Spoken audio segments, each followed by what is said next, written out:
பக்கா க்ளீன் பண்ணிக்கிட்டு இருக்காங்க பக்காவாக.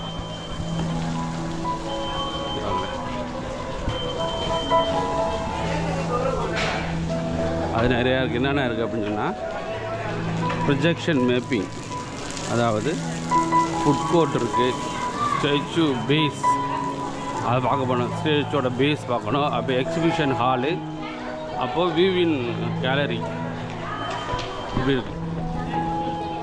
இங்கே பாருங்கள் ப்ரொஜெக்ஷன் மேப்பிங் எப்படி இவ்வளோ பார்க்க முடியாது. கீழே இப்படி போனீங்கன்னா ஸ்டேட்டு பேஸ் இருக்கும். அடுத்து எக்ஸிபிஷன் ஹாலு, வியூவிங் கேலரி, இதை பார்த்து வாங்க.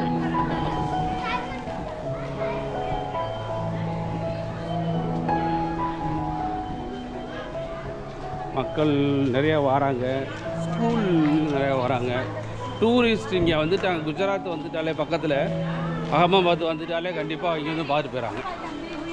ஆனால் நிறையா டூரிஸ்ட் நிறையா வராங்க. தாராளமாக குறைஞ்சது ஒரு நாள் அப்படின்னு 2 நாள் கூட எடுத்துக்கலாம். தாராளமாக ஒரு நாள் கர்நாடகா நிறையா பாயிண்ட் பார்க்குற பாயிண்ட் நிறையா இருக்குது. இது வந்து ஒரு ஃபோட்டோ எடுக்கிற பாயிண்ட். மோடி பின்னால் இருக்கார், குஹன் உட்கார்ந்த மாதிரி கை கொடுக்குற மாதிரி ஃபோட்டோ எடுக்கிறாங்க. அது ஒரு பாயிண்ட் இங்கே இருக்குது. அவனை கை கொடுக்குற மாதிரி எடுக்கிறாங்க.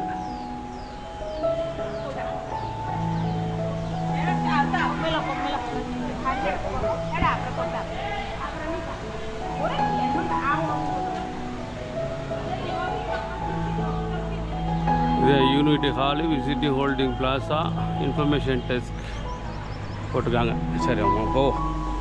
நம்ம முக்கியமாக ஐயா போய் பார்க்க போகணும் இல்லையா, வல்லபாய் படையில் போய் பார்க்க போகணும். அதுக்கு தானே அங்கேருந்து வந்திருக்கோம்.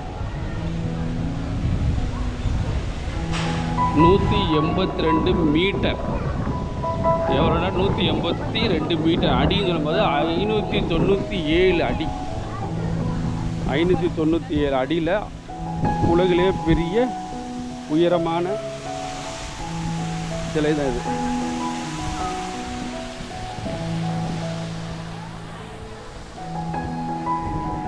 Statue of unity, statue of யூனிட்டின்னு போட்டிருக்காங்க. அந்த பிளேஸ்க்கு நான் வந்திருக்கேன்.